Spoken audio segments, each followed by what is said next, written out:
Sziasztok, Akus Cimborák! Ahogy ígértük, itt vagyunk Robival, és 15 kérdésre válaszolni fog most nektek. Ezeket a kérdéseket kiszavaztátok be, de van egy aktualitás, ami miatt be kell szúrnom egy másik kérdést. Tegnap éjszaka több tucat tinilányt robbantottak Cafatokra, Manchesterben, és tegnap előtt pedig magyar gyerekeknek a kiránduló buszát dobálták meg Kalénál. Az lenne a kérdésem ezzel kapcsolatban, és ez nem a csoport kérdése, csak egy ilyen soron kívüli aktualitás, hogy szerinted mi bennünk ez a görcsös ragaszkodás Európához? Tehát miért nem veszünk példát a tündékről, mondjuk a Gyűrűk urából, és hajózunk el nyugatra, és engedjük át a termőföldünket, az életterünket, hogyha nincs erre nekünk szükségünk? Lehet, hogy ez lenne a helyes megoldás, lehet, hogy ez lesz az egyetlen, ami marad a számunkra. Az a kérdés, hogy mivel akarunk fizetni. Az emberségünkkel akarunk fizetni, és falat építünk, és megvédjük a falat tűzzel, vagy az életmódunkkal akarunk fizetni, és folytatjuk tovább a multikulturalizmust, meg az integráció kísérletét, és aztán majd hozzászokunk ahhoz, hogy eltűnnek az életünkből a miniszoknyák, meg a dekoltázsok, meg az alkohol, meg a szabad véleménynyilvánítás, meg a szabad szólás, meg a szabad vallásgyakorlat, vagy pedig fizetünk az élőhelyünkkel, és akkor tényleg kihajózunk nyugatra, mint a tündék. Mindegyik megoldás elfogadható, de elhazudása a problémának, és a tudomásul nem vétele, hogy a háromból az egyik változat nyerő lesz mindenkinek az életében, az viszont szerintem fenntarthatatlan továbbiakban. Térjünk rá a 15 kérdésre, ami viszont már a csoport tagjaitól érkezett szavazások alapján. Melyik a kedvenc Black Mirror részed, és miért a San Junipero? Kedvenc Black Mirror részem. Én azt gondolom, hogy nekem az első évad 1-es és az első évad 2-es epizód az ilyen hatalmas kedvenc, és az így be is oltott a Black Mirror szeretetével, megkövetésével. És azt gondolom, hogy a harmadik évad 1-es epizód az szintén ilyen brutálisan erős. De az az igazság, hogy nem tudok, hogy nagyon nehéz kiemelni bármelyiket, mert eddig én 13 epizódot láttam a Christmas Edition-nel együtt. De nekem a színvonala az kitartó, és nem érzem a különösebb színvonal ingadozást őszintén. Mondj egy olyan részt, amit aki nem látta a sorozatot, ha megnéz, akkor utána biztos, hogy ott ragad. Hát az első évad 1-es. Szerintem aki azt megnézte, az biztos, hogy onnantól kezdve végig fogja nézni. Meg azt gondolom, hogy társadalomkritika, technológiakritika, politikai rendszer kritikája, a bulvár kritikája, a virtualitás kritikája és a tömeguralmának kritikája ilyen erővel, ilyen megvilágító erővel én még nem láttam így ilyen színvonalon közvetítve mindezt. Következő kérdés. Nevezni a legjobb külföldi és hazai zenekarodat egy nagyon rövid kis indoklással.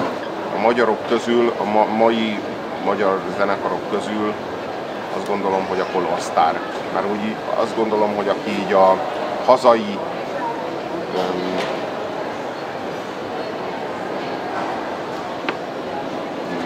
pszichedelikus könnyű zenét követi, annak a számára kirajzolódik az a úgynevezett szent háromság, hogy korai öröm, másfél Color Star, és akkor ezen a Bermuda háromszögön belül az már változó, hogy ki melyik csillagzathoz közel tűnik el. És én nekem meg azt hiszem, hogy a Color Star vonzása a legerősebb az én számomra. Nekik is volt egy ilyen korai örömösebb, pszichedelikusabb, és lett egy ilyen későbbi, egy ilyen tánczenésebb, de nem kevésbé elektronikus időszakuk, és azt gondolom, hogy ő bennük a legerősebb az, hogy a gitárnak, meg az elektronikus hangoknak a találkozása az ilyen nagyon intenzív és nagyon erős, és az én számomra nagyon, hogy mondjam, tehát hogy úgy gondolok rá, mint a fiatalkorom zenéjére. Tehát most, hogyha nemzetközit kell mondani, hát talán a Chemical Brothers az, amelyik a legkitartóbb, meg a legkitartóbban hozni tudja azt a színvonalat, amit így az ember a 90-es években megszokott, vagy amit a 90-es években így létrehoztak, mint referenciát. Ez az én személyes kis, nem tudom én, pszichedelikus elektroizlés világom most kinek hogy. Köszönöm szépen. Kik a történelem legnagyobb írói, költői a véleményed szerint? Most, hogyha líráról van szó, akkor szerintem nincsen értelme külföldiekről beszélni, mert nem beszélek olyan jól angolul, hogy megmondjam, hogy a Keats, a Byron, vagy a Shelley, vagy a Shakespeare a jobb költő. Ha magyarokról van szó, akkor tehát, hogy úgy gondolom, hogy lírát csak anyanyelven lehet jól érteni, megismerni. Ha magyarokról van szó, akkor Szabó Lőrinc, Vörös Sándor, József Attila, Ady, nekem szubjektíve. Ha meg prózaírókról van szó, akkor meg azt gondolom, hogy személy szerint nekem Rozsek, meg hát Dosztojevszkij. Vannak olyan időszakok az ember életében, amikor meg tudja nevezni a kedvenc regényét, nekem ez tartósan az Amerikai Istenek, te tudod? Meg tudod mondani, hogy mi a kedvenc könyved? Hát én azt hiszem, hogy az 1984-nél én nem olvastam jobb könyvet.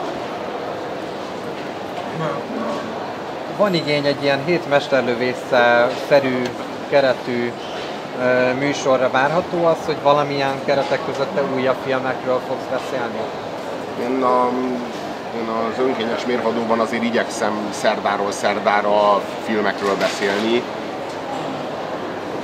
Azért tudomásul kell venni azt, hogy annyira sok jó film ma már, hogy mondjam, hát én a Hétmesterlövészében körülbelül 1000 filmről beszéltem. Az az 1000 film a valaha volt legjobb 1000 film volt. Azt megelőzte 100 év filmművészete. Most ha eltelne újabb 100 év, akkor megint azt gondolom, hogy felgyűlne annyi jó film, hogy újra lehessen róla beszélni 2,5 éven keresztül. De most újra elkezdeni... az, hogy több jó sorozat készül most, mint jó film? De, több tehát, jó sorozat átvette készül. De, átvette, egyértelműen átvette.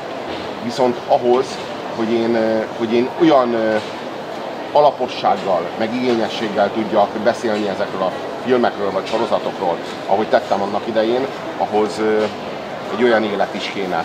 Akkor én egy ilyen együgyű életet éltem, az azt jelenti, hogy egy ügyem volt. Tehát én egy ügyű voltam. Most meg sok ügyű vagyok. Most mit tudom én, van vagy 6-8 projektem, amit párhuzamosan csinálok.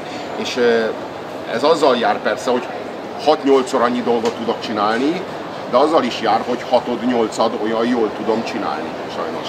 Tehát akkor összefoglalva hallgassák szerdánként az önkényest, és egyelőre azzal kell most beérni a film elemzést. Igen, attól tartok, hogy egyelőre igen. Jó. Meg hát a régi hétmesterlövésze adásokat, hogyha...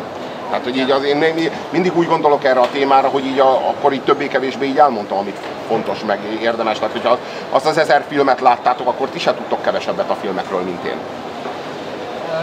Én 50-et megnéztem belőle, azt tudom, amikor így folyamatában hallgattam, és életem legjobb filmjei voltak, úgyhogy azt tényleg tudom ajánlani. Követed-e még a kezdet fiai munkásságát, és mi a véleményed arról, hogy Said reklámarca lett a Pepsi-nek?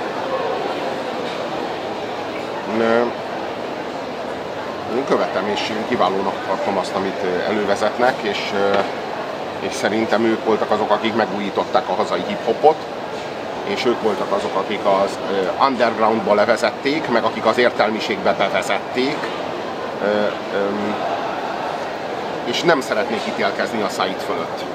És eszemben nincsen ítélkezni azért, mert valaki reklámozik. Én nem reklámozom, mert én mélyen nem hiszek benne, de őszintén nem gondolom azt, hogy a Said ettől rosszabb rapper lett. Én nem gondolom azt, hogy a Hajós András a Tibi Csoki reklámtól kevésbé jó stand-upos lenne, vagy kevésbé jó előadó lenne, vagy kevésbé hiteles tévés lenne az én szememben. Szerintem aki nagyon kíváncsi az én véleményemre a szponzorációról, meg a reklámozásról, az megtudhatja a véleményemet, de ugyanakkor meg... Tényleg megtört amiatt, hogy a Szait az Pepsivel kombinálódott, a tiéd nem, akkor ez a válasz. Nem, mindenki a saját lelkiért felel. Tehát hogy az az igazság, hogy én nem akarok egy ilyen jakobinus szerepet eljátszani, vagy nem akarok egy ilyen keresztelő Jánosnak tűnni, aki úgy csinál, minthogyha sáskákon, meg gyökereken élne a sivatagban. Tehát, hogy tehát, hogy nem szeretnék úgy csinálni, minthogyha én valamiféle próféta jelmezben így ítélkezhetnék élőkön és holtakon, meg Saidokon, meg Hajós Andrásokon. Ez a kérdés nekem nem tetszik, de sok szavazatot kapott. Szerinted diploma nélkül is lehet valaki a vélemény nyilvánító elit része? Mármint valódi kepes, lár, szélső közép, stb. Elitnek a része? Igen, azt gondolom, hogy bőven. Senki nem kér diplomát. Nem a diploma kell, hanem az intellektus kell hozzá, meg a függetlenség kell hozzá, meg az autonóm látás kell hozzá. Meg az életiskolája. De én azt gondolom egyébként, hogy az egyetem elsősorban nem azért fontos, mert az ember az előadásokon, meg a szemináriumokon, meg a vizsgákra készülve olyan sokat tanul.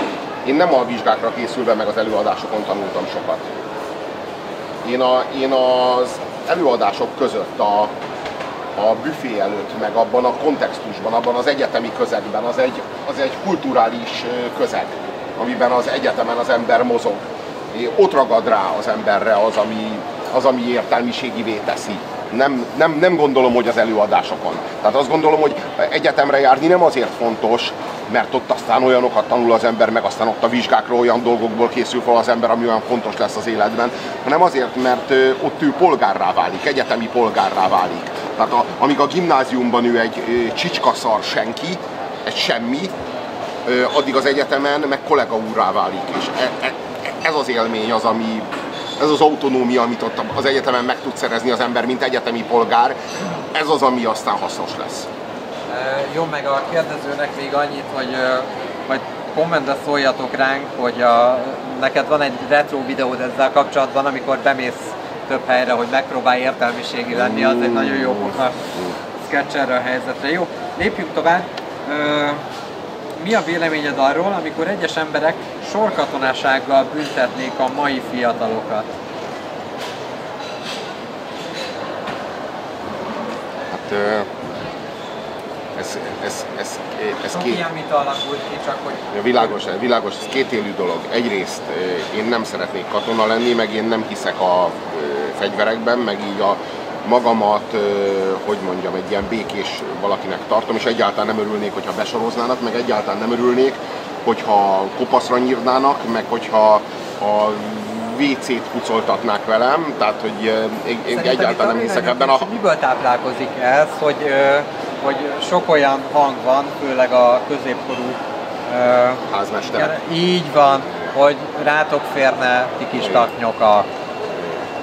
Igen, ez a házmester mentalitás, meg ez a nyugger mentalitás, meg ez a munkásőr mentalitás, meg ez az Acél Gyuri bácsi kedvenc kis unokájának a mentalitása, aki így visszasírja azt a világot, ami hát azért Orbán Viktor uralma nyomán azért nyomokban vissza is tér. Egy kiszámítható, de egy ilyen paternalista világot. Ugyanakkor meg azt látom, hogy azokkal a fogyasztó zombikkal, azzal a pláza nemzedékkel, ezt most jó helyen mondom, igaz? Azzal nem lehet majd megvédeni Európát. De én nem is mondom, hogy meg kell védeni Európát. Mondjuk, hogy nem kell megvédeni Európát, hanem fel kell adni Európát. Ez is egy politika. Hát én nem mondom, hogy meg kell védeni Európát. Te provokálni akarsz, én erre már többször gondoltam, és marha jól csinálod. De vegyük tudomásul, hogy Európa ostrom alatt áll. És nem pusztán Európa földrajzilag. Az életmód, ami itt Európában zajlik, ostrom alatt áll. Most erre az ostromra valamilyen választ adni kell. Vagy megvédjük, vagy föladjuk, vagy elhagyjuk. Vagy az életmódunkkal fizetünk, ahogyan korábban beszéltünk erről, vagy a a lelkiismeretünkkel fizetünk, vagy pedig a lakhelyünkkel fizetünk. Így vagy úgy. Tehát, hogy arról van szó, hogy ténykérdés, de figyelj, hogy azért a középút az nem működhet, nem fér bele az, hogy 20 lány meghal és többi 50 meg leszakad a keze lába végül, és ez olyan áldozat, amit be lehet vállalni, nem? Nem. Ez olyan áldozat, amit nem lehet, és semmilyen szín alatt nem lehet. Erre nem rendezkedhetünk be. Semmilyen szín alatt. És azért nem, mert ez, hogy mondjam, ez nem, tehát ez a háború, ez zajlik. Addig zajlik, ameddig a mi életmódunk uralkodik itt.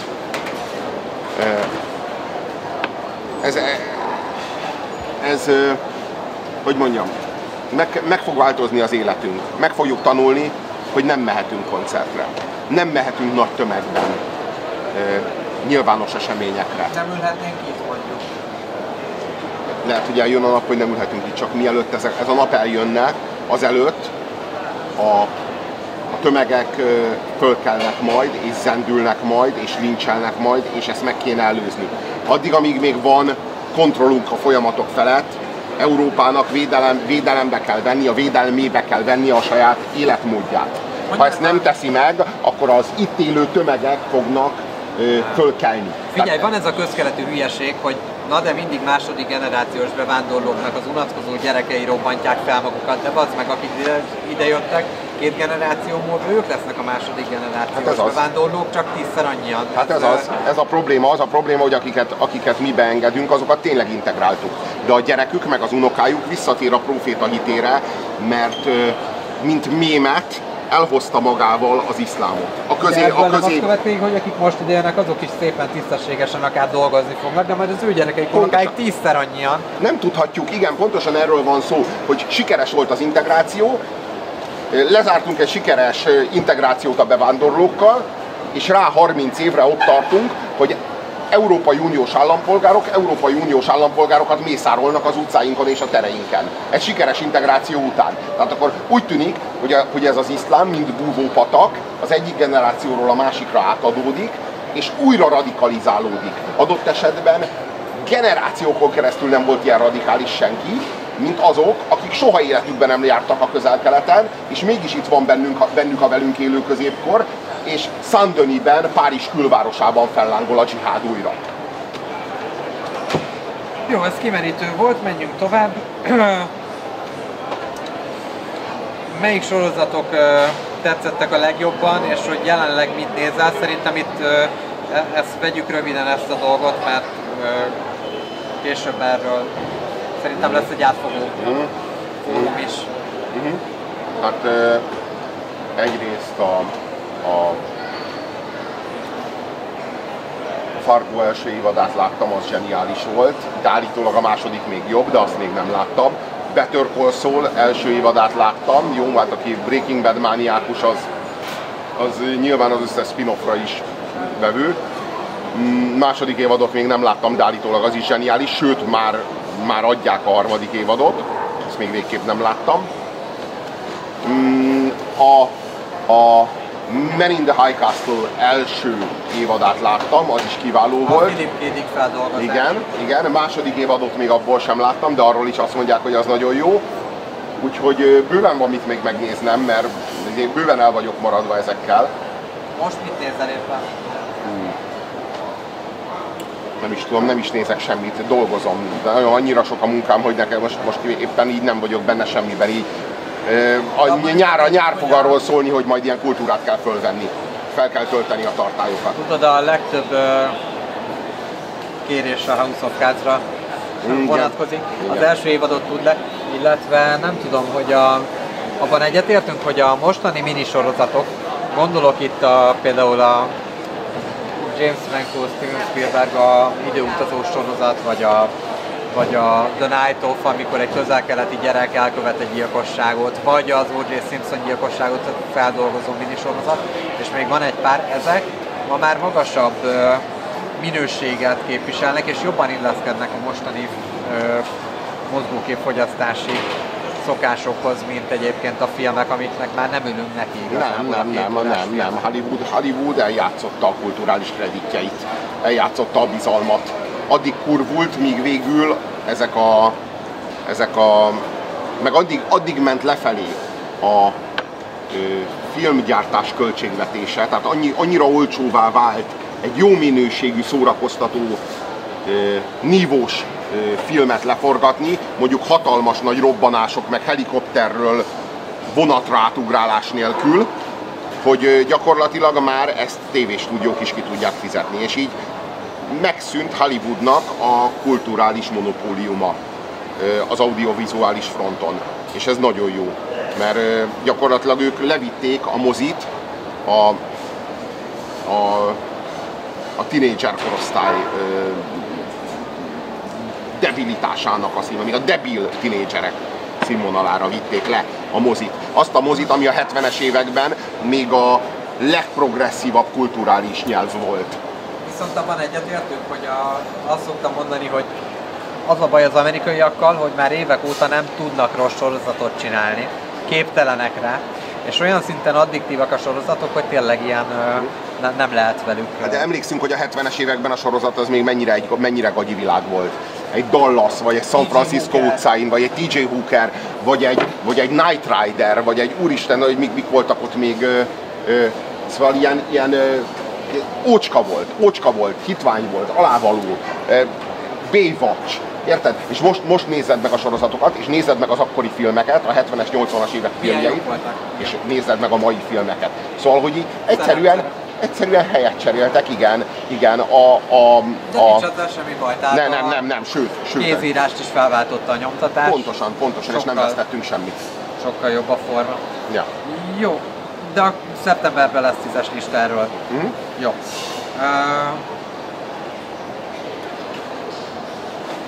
Ayahuasca, mit tanácsolnál annak, aki szeretné kipróbálni? Hogy egyébként próbáltad? Részt vettél ilyen szertartáson? Na, én is, tehát hogy erről tudnánk egy érdekeset beszélni, de szerintem nem alkalmas rá az idő meg a keret. Hát, hogyha tanácsolnom kell valamit, akkor legyen mellette mentor. Az a tanácsom, hát persze nem, hát ez szertartás. Tehát ez nem egy panellakásban kell elvégezni magadon. Tehát én azt gondolom, hogy ha lehet egy tanácsom ezzel kapcsolatban, akkor az, hogy bármit is kapj, mert ott szól hozzád a lelked. Leszakad igazából szerintem az első órákban az egót leszakad, és egy olyan teljesen megtapasztaláshoz jutsz, amiről itt nagyon sokat beszélgetettünk, csak sok. Olyan nem lenne. Lehet azon kívül más tanácsolni? Tudsz azon kívül más tanácsolni, hogy meg ne próbálja ezt bárki egyedül? Aha, hogy szól hozzád a lelked. Tehát, hogy ott te meg fogsz kapni egy tanítást az életedre vonatkozóan. Olyan lesz, mint egy igazságszérum, amihez kapsz egy vallatót is. És ott majd nem fogsz tudni hazudni, és ott majd meg kell vallanod az igazságot magadról. Hogy úgy fogalmazzak, az élethazugságaidat kockáról kockára szét kell bontanod. Mert pokolian szenvedni fogsz, és csak úgy tudsz megszabadulni ebből a szenvedésből, ha megvallod az élethazugságaidat. És akkor egy hang a fejedben rád fogja olvasni az életedet. És bármit is mond, azt teljesítened kell. És vigyázz, hogyha nem teljesíted, akkor nem lesz több haladék. Akkor azt a feletteséned rajtad ki fogja kényszeríteni.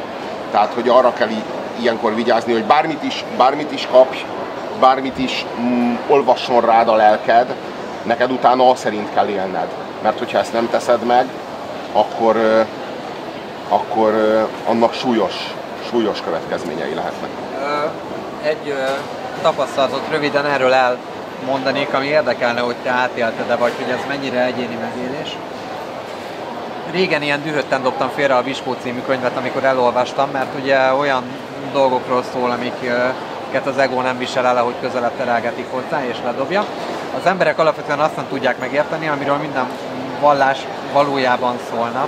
Ez pedig az ilyen egyetemes és különbségtétel nélküli szeretet minden létező és élő dolog iránt.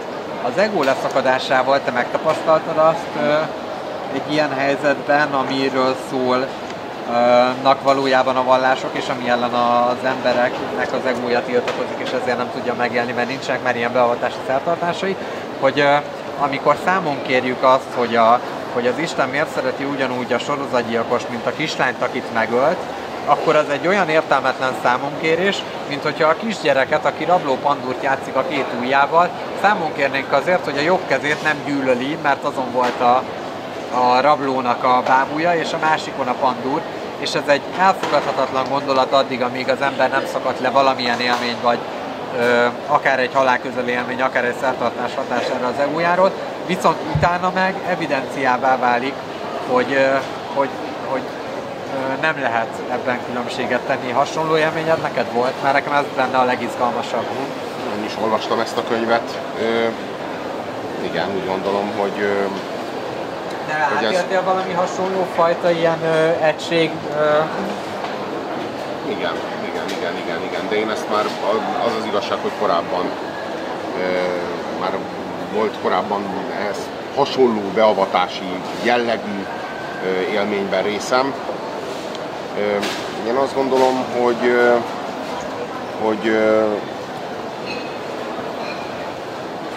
ezt nem lehet elmagyarázni valakinek, akinek megölték a gyerekét. Tehát ezt egy absztrakt nézőpontból kívülről nézve lehet jól értelmezni.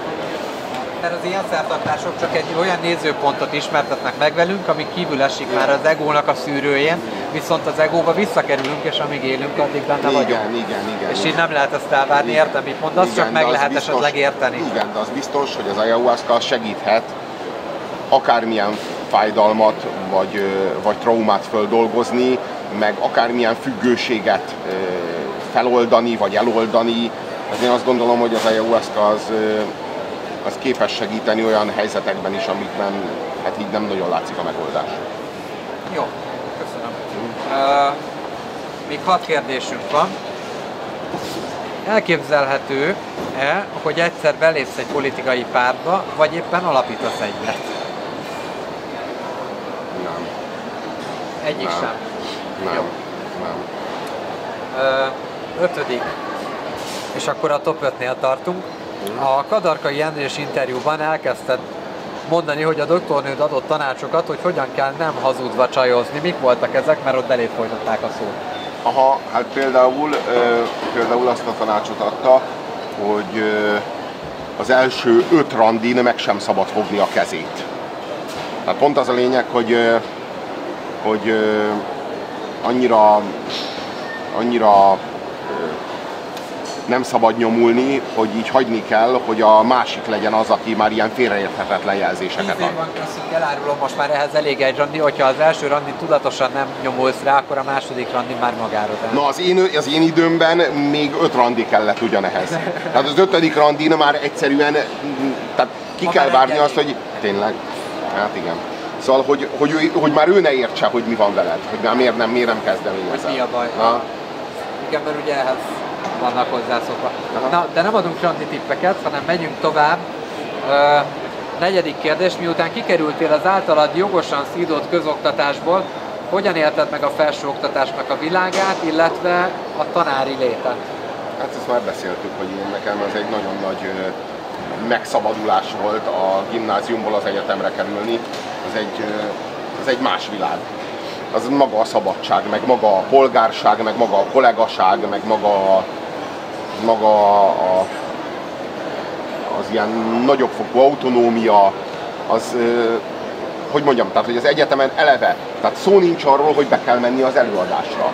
Ha akarsz, bemész, ha nem akarsz, nem mész be, polgár vagy.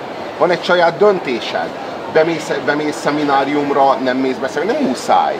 Aztán jön a vizsga. Persze vállalod a következményeket, az már egy sokkal felnőttebb lét. Tehát nincs arról szó, hogy így anyukától hoztál-e igazolást, hogy miért nem voltál bent az órán, vagy hogy távol maradhatsz-e, vagy hogy kimehetek-e, és akkor így jelentkezni kell. Tehát hogy ez a világ, ez már nincs. És hogy ez ilyen elmondhatatlan. Én igazából az egyetemen találtam meg önmagam. Tehát, hogy én a gimnáziumban igazából még nem voltam önmagam, így igazából csak önmagam árnyéka voltam. És az egyetemen kezdtem el de sejteni, az alkalmazkodási kényszer miatt, ami ott még olyan fokú volt, vagy... Meg a folyamatos szorongás miatt, meg a folyamatos nyomás alatt való ilyen rohadt kemény, ilyen stressz miatt, ami gyakorolt rám az egész közeg. És ez nem csak a tanárokra vonatkozik, hanem az osztálytársakra is. Tehát, hogy ez az egész egy ilyen, nekem az egész egy, én traumatizálódtam a középiskolában. És az alól a trauma alól való felszabadulás volt az én számomra a felsőoktatás. Ami meg a tanítást illeti, hát én igyekeztem jól csinálni, de nem. 1 évig tanítottam. És volt 5 osztályom, amivel tök jól tudtunk haladni, meg tök normális volt a kapcsolatom, úgyhogy azt mondhatom, hogy ez nem volt egy kudarc, és volt 1 osztály, amelyikkel meg tényleg katasztrófa volt, de hát azért azt gondolom, hogy a közoktatás állapotát ismerve még sokkal rosszabb helyre is kerülhettem volna. Bőven. Szóval minden esetre az az igazság, hogy én a középiskolát megnéztem 2 szögből is. Az iskolapadból is, meg a katedráról is. És mindkét szögből, hát hogy mondjam, hát nyomasztó volt. Én nem szeretem ezt a hierarchiát. Tényleg nem. Szerintem egyébként a kérdezőknek, mert rengetegen szavaztak erre a kérdésre, iskolai sérelmeink 1-2 a YouTube-on, és nagyon érdekes sztorikat hallgathatnak 2 órán, 4 órán keresztül. Jó, menjünk tovább. Ha szeretnél erre válaszolni, 3. kérdés, nagyon sok szavazattal. Ha jelenleg ebben a ha most vasárnap lennének a választások, akkor kurvára meglepődnél, na, de ha így lenne, akkor kire szavaznál? Hát vagy a Momentumra, vagy az LMP-re. Tehát ezt most még így nehéz megmondani. Az akció szerintem marha szar volt. Hát igen. Nem tudom, nehéz ezt megmondani. Az az igazság, hogy a Szél Bernadette-ben látom egy... szar volt, de még béna is volt, nem? De biztosan. De nem ezek alapján, én nem ezek alapján ítélem meg, hogy szavazható-e vagy sem. A Szél Bernadette-tel kapcsolatban érzem azt, hogy ő egy alkalmas miniszterelnök jelölt lenne. Egy ilyen baloldali összefogás, hogyha létesülne, de még azt gondolom, hogy egy ilyen teljes ellenzéki összefogás számára is egy tökéletesen vállalható és alkalmas miniszterelnök jelölt lenne, és ezért is fájdalmas nekem látni, hogy ő itt Bajer Zsoltokkal vitatkozik, meg Bajer Zsoltokkal konfrontálódik, neki Orbán Viktorral kéne, nem Bajer Zsolttal. Tehát a Szél Bernadette-ben tényleg látok egy ilyen konszenzusos figurát, aki így alkalmas lenne, aki egy, nem tudom én, Vona Gábortól Gyurcsány Ferencen keresztül Botka Lászlóig ívelő koalíciónak, vagy választási szövetségnek lehetne a miniszterelnök jelöltje a Szél Bernadette az én szememben. Most ilyen tekintetben úgy gondolom, hogy így azért ha ez realizálódna, nyilvánvalóan szavazhatóbb lenne a számomra az LMP, mint a Momentum, de nekem a Momentum is szimpatikus. Szimpatikus, de ugye annyit tudunk róluk, hogy olimpia. Nem annyit tudunk róluk. Azért volt az Indexnek egy összeállítása arról, hogy így föltettek nekik ugyanígy valami 16 kérdést, mint te nekem, és válaszolgattak rá, és hogy így nézegettem a válaszokat, hát rohadtul azokat válaszolták, amiket én válaszoltam volna, úgyhogy nekem tetszett, tényleg. Jó, köszi, hogy erre is válaszoltál. Második jön. Szerinted milyen ember számít értelmiséginek? Kit nevezel te annak? Ez a kérdés. Hát szerintem az értelmiségi létnek annak van 2 fontos kritériuma, ami ilyen nagyon alapvető. Az egyik az az, hogy az emberben legyen igény az szellemi autonómiára, legalább az igény legyen meg benne rá.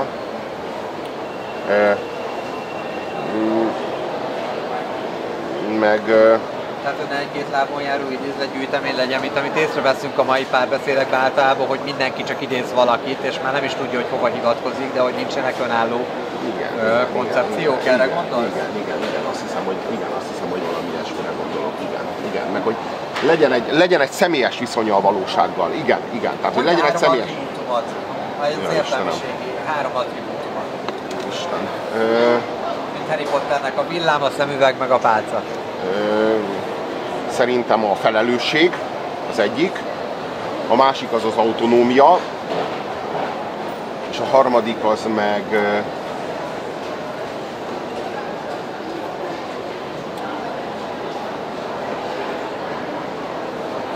meg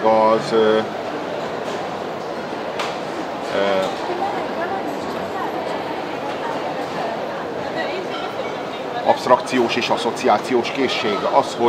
Az, hogy képes legyen arra,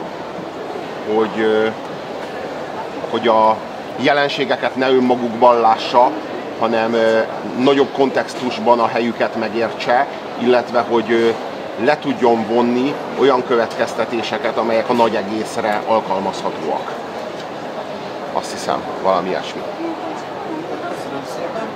És az utolsó kérdés pedig, ez nagyon tetszik nekem, ha a világon bárkivel halottakat, történelmi személyeket is beleértve lefolytathatnál egy hártolkot, kivel és miről tennéd?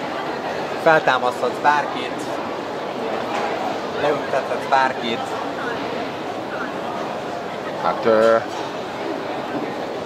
Hát bárkit leültethetek. Hát azért Hitlerrel a szociáldarvinizmusról vitatkozni az azért egy elég nagy kihívás. Tehát azért egy ilyen... Amikor a Nietzsche Hitler író-olvasó találkozót. Igen. Tehát hogy azt gondolom, hogy Hitler például szembesíteni azzal, hogy a faj, mint fogalom, az azt jelenti, hogy egymással szaporodóképes utódot létrehozni képes egyedeknek a csoportja. Ez a faj. Rajta valamit?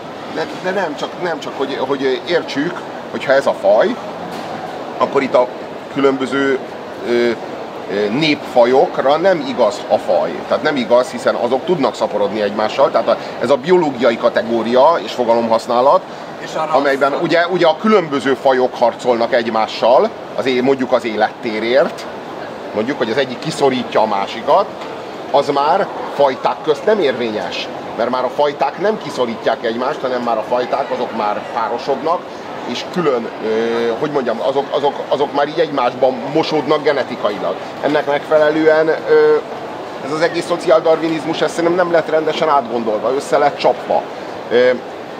Föl lehetne tenni például Hitlernek azt a kérdést, hogy ha a gyengébb pusztuljon, akkor mi legyen, mert hogy ugye nincsen joga ahhoz, hogy az erőstől, az ifjútól az életet, meg az életkörülményekhez szükséges javakat, meg erőforrásokat, azokat elhappolja, ugye? Na most mi a helyzet azzal a német veteránnal, aki a bátorságáért vaskeresztet kapott, de mondjuk Parkinsonos, vagy Alzheimeres, vagy egyszerűen csak lebénult, mondjuk nyaktól lefelé lebénult, és minden nap a szarából kell kimosdatni. De hát ott van rajta a vaskereszt. Na most akkor ezzel az emberrel mit csináljunk? Mert ugye őt megsemmisíteni kell. Tehát, hogy őt el kell vinni egy megsemmisítő üzembe, és ott lehetőleg a hajából ki kell, meg a fogából ki kell nyerni mindent, ami hasznosítható, és aztán pedig mehet a kemencébe. Hát ne használja itt az értékes erőforrásokat. Hogy egy ilyen harcokban működne az Hitlerrel szemben, hogy őt szélsőségekkel szembesíted, és azok értelmetlenségek? Most ez egy fantázia. Nyilvánvalóan eleve Hitlerrel hártolkolni, hát úristen, tehát hogy így Hitler maga a hártolk, tehát hogy én nem akarok úgy csinálni, mint aki én vagyok az, aki a hártolkotra így kihívom a Hitlert, tehát hogy azért itt is azért a szerepzavaroktól meg kéne óvakodni. Én csak azt gondolom, hogy például egy ilyen kérdésre engem érdekelne Hitlernek a válasza. Hogy akkor ilyen esetben, hogyha valakin ott van a vaskereszt a bátorságért, és körülbelül ugyanannyira hasznos a társadalom számára, mint egy fogyatékosan született gyerek, akikről tudjuk, hogy semmi keresnivalójuk a társadalomban, és ezeket meg kell semmisíteni, meg el kell gázosítani, akkor mi a helyzet mondjuk egy ilyen veteránnal, aki már nincsen hasznára a társadalomnak? Tehát akkor ezeket is ugyanúgy meg kell semmisíteni vajon? Vagy akkor velük kapcsolatban más az eljárás? Tehát akkor arról van szó, hogy a múltban szerzett érdemek azok felülírják a szociáldarvinizmust? Felülírják azt a hideg és könyörtelen szemléletet, amit amúgy a Führer vall az emberről, az ember, az egyén és a közösség viszonyáról? Szóval hogy ezekre a kérdésekre engem személy szerint érdekelnének a Führer válaszai. Golyó. Jó, világos, hogy egy ilyen vitát vagy 39 előtt kell lefolytatni, vagy 45 után, mert a kettő között egy ilyen vitában nyerni nem lehet, meghalni meg egészen könnyű. Igen. Jó, nagyon szépen köszönöm. Mit kell mondani a végén? Köszönjük szépen. Lehet, hogy lesz még ilyen, lehet, hogy nem, majd ezt Robi eldönti. És mondj valami szépen búcsúzóul a csoportnak, illetve köszi Ricsi, hogy felvetted ezt az egészet. Köszönöm a figyelmet, találkozunk szeptemberben.